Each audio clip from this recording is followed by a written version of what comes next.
Van D, a dynamic leader with decades of experience building companies and crushing sales. He's been there and done that. Ladies and gentlemen, hello. My name is Van D. Inspiring audiences across the country to do it too. Here's Van. Well, hello, everybody, and welcome to the Van Deeb podcast. Man, I'm glad you're with me today. You know, I want to tell you something. I don't take for granted that you stop and take the time to spend time with me because I do this for you. I want to be part of your life, and I want to help you get to where you want to go. Only I know I can help you get there quicker by you listening to my podcast, but just know how grateful I am. Today, I want to talk to you about one of my favorite topics. Is I'm always a big fan of rooting for the underdog. You can catch me rooting for the underdog in just about any activity, sports, business. I just like seeing underdogs be successful. So I am the guy who roots for the underdog. No matter whether I'm watching like an NCAA basketball tournament and a number 16 beats a number 1, or a college football game between a Division I high-ranking team and then a lower division, low-ranking team wins, or a professional football game or a professional basketball game. You get my point. I love it when the underdog pulls out a win. When a highly favored team wins, when a team or somebody wins and they're supposed to win, it's just a normal day at the office. No big deal. We were supposed to win. I was supposed to get that sale. I was supposed to get that deal. No big deal. However, a big, big difference when an underdog wins. I know that it could be a life-changing event for everybody involved when an underdog wins. Not just for the institution or the organization or the school or the team, but for the individual players. It does something to them. It will put a spark in their step. It will make them feel validated. It will make them feel like there's nothing I can't do in life if I want it bad enough, because I just proved it to myself. One of my favorite all-time sayings is, never underestimate the power of the underdog. So you're saying to yourself, how come Van loves underdog so much? What's up with this underdog thing? Well, why do I love underdog so much? Because I am one. Dating back to my childhood, I have been an underdog. I grew up in a great, loving family, a wonderful family. And even though my parents got divorced when I was 3 years old, I was extremely fortunate to have my mother marry a wonderful man, and I had a stepdad at the age of 6, just an incredible human being. Turned out to be one of my close friends throughout, the rest of my life and the rest of his life. I think I almost had 50 years with him. I was very grateful for that time with him. He worked extremely hard to raise a family of 5 kids, and I am the youngest of those 5. I'm way young. I think they call that when you're far apart in age from your siblings. I think some people might call that a mistake. So maybe I was a mistake. But the point I'm making about being an underdog is I don't recall many times playing catch in the yard with my dad, talking about, me becoming an athlete. And a lot of you know I did end up playing college football. But I don't remember having conversations saying, you're going to be a great athlete. These are the things you knew that you need to do to get there. Just didn't have those conversations. Didn't have conversations when I got older. Here's how you become a good businessman. It's not what you would think that somebody as motivated and inspired as I am to be successful. I didn't have that background. Like I said, even though I can count on one hand how many times I played catch with my dad or I had conversations with him, I still consider them one of the best set of parents that a young man could ever ask for, a kid could ever ask for. And I want to tell you something.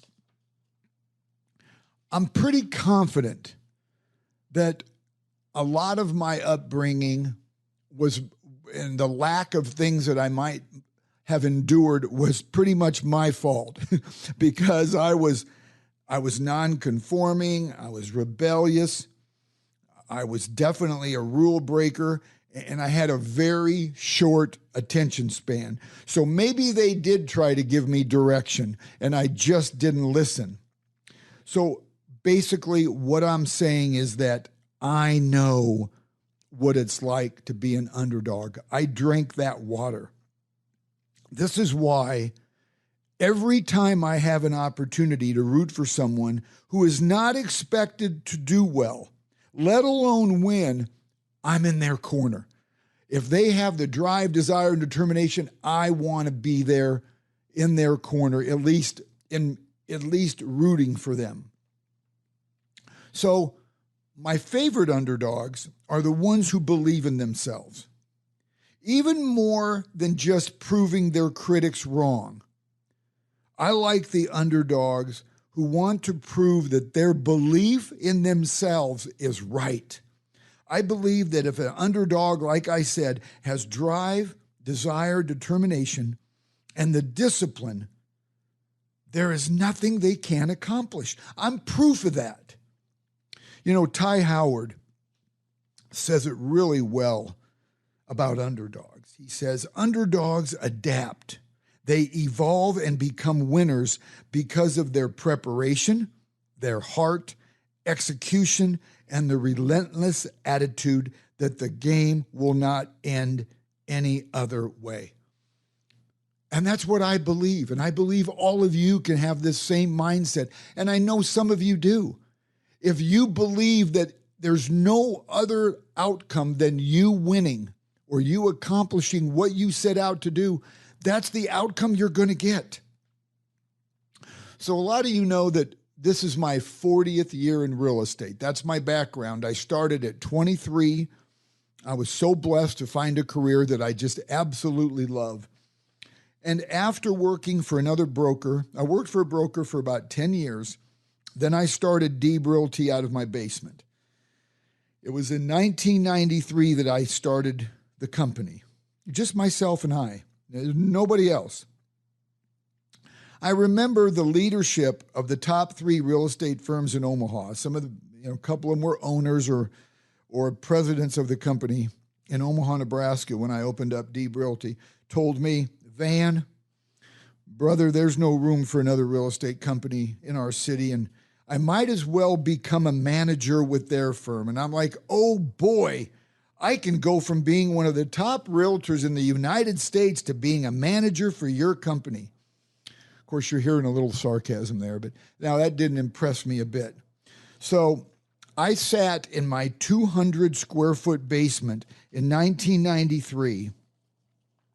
And ladies and gentlemen, I had very minimal resources. I didn't have any fancy technology that my competitors had. I didn't have any of that stuff. I didn't have any of the fancy furniture. I'm in my basement. But I did have one thing that money can't buy. I had the unrelenting determination of an underdog. I implemented the 4-letter word. You know what the 4-letter word is because you've listened to my podcast before. WORK. I implemented the 4-letter word every day, not just when I felt like it or once in a while, every day. WORK, work. I was not motivated to prove my competitors were wrong. Let me repeat that. I did not set out to be successful to prove to my competitors that they were wrong. I just wanted to prove to myself that I was right. And over the next 16 years,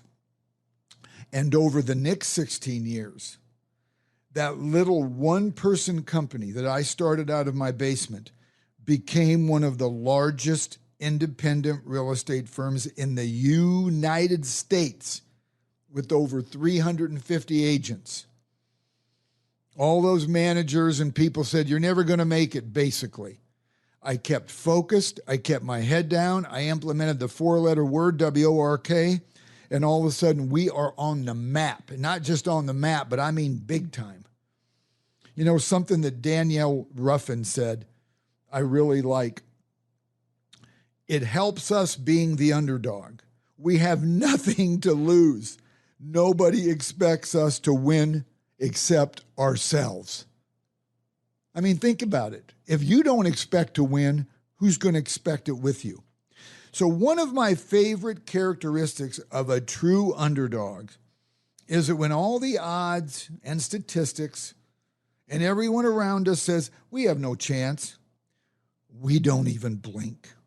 The fire inside us just burns even brighter. It's our mission. It's our goal. It's our passion to be successful. Naysayers don't discourage us. Instead, they intensify our drive, desire, and determination to prove we are right. We underdogs believe in our potential with every ounce of our being. You know, with that mindset, aren't we bound to be successful? I'm going to repeat that. We underdogs believe in our potential with every ounce of our being. How can we go wrong? With that mindset, are we going to have challenges? Are we going to have setbacks? Are we going to have rotten days? Absolutely. But we keep moving forward. You know, I used to be envious of people who were brought up in a business-owning family where they had the luxury of one day running mom and dad's business, and they kind of had it handed to them. Nothing wrong in that. They're very lucky people. That would have been a much, much easier path to follow, with a lot of less stress, a lot of less uncertainty, more guidance and direction from somebody to tell me how to do it, and a better chance of ensuring that my business would be successful. However, when I look back, I realize I wouldn't change a thing. The grind I put in, the 15-hour days I put in, and that may be even light. I'm sure there were days that were 18-hour. And the weeks, oh my gosh, the weeks and weeks of not taking a day off have made me who I am today. This is why people like to have me speak to their companies and do workshops and keynote events, because I've been there and done that. The challenges I was able to overcome have made me more effective as a motivational speaker, because my audiences are assured that I know the power of the underdog and what it takes to succeed. You may not think you're an underdog, but if you're fresh out of college and you're starting a business, or forget college, you're just starting a business, or you quit a corporate job and you're starting a business, whatever you're doing in life, you may not realize it, but you're an underdog because you're starting out fresh. You're starting out with nothing. Those of us that start out with nothing, you may not want that label, but we are underdogs. I know the power of the underdog and what it takes to succeed.